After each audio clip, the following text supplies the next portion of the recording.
Au Mali, les forêts sont menacées de dégradation à cause de certaines pratiques. Il s'agit notamment de feux de brousse, de la déforestation et de l'exploitation illégale de l'or, des pratiques nuisibles à l'environnement et à la population.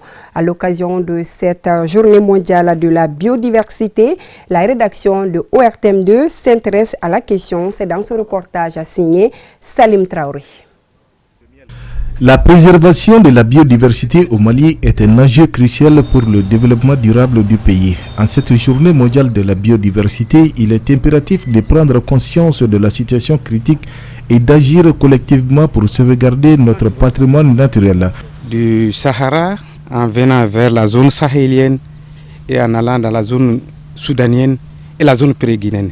Chaque écosystème constitue une diversité particulière. Mais aujourd'hui, il faut reconnaître que l'ensemble de ces espèces, y compris les écosystèmes, sont en forte dégradation ces dernières années. Quand nous voyons les années 80 ou au-delà, bien avant, les espèces qu'on nous trouvait à son temps, aujourd'hui, ces espèces n'existent plus. Les activités humaines ont un impact dévastateur sur la biodiversité au Mali. Le surpâturage épuise les ressources naturelles. La coupe abusive du bois détruit les habitats des espèces, tandis que le morcellement des terres et l'exploitation illégale de l'or dégradent les écosystèmes fragiles. Il y a la pression autour des ressources. Imaginez nos forêts, l'ensemble de nos forêts classées, nos aires protégées, depuis des années 50 aujourd'hui sont occupées. Ils sont occupés par les orpailleurs, ils sont occupés par les cultures, ils sont occupés par les transhumants, ils sont occupés par une exploitation des ressources bois, énergie et les bois d'œuvre.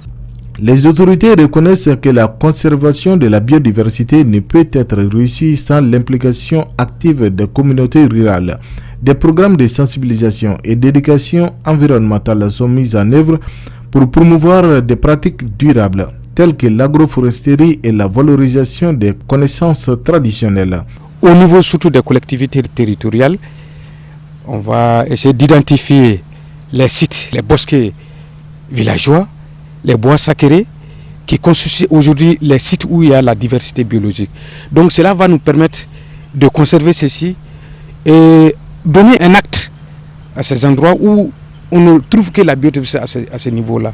Donc ça va nous permettre d'atteindre les objectifs d'ici l'an 2030. Malgré les défis, il existe une lueur d'espoir pour la biodiversité malienne. En renforçant la collaboration entre les acteurs locaux, nationaux et internationaux et en mobilisant des ressources adéquates, il est possible de protéger notre biodiversité unique pour les générations futures.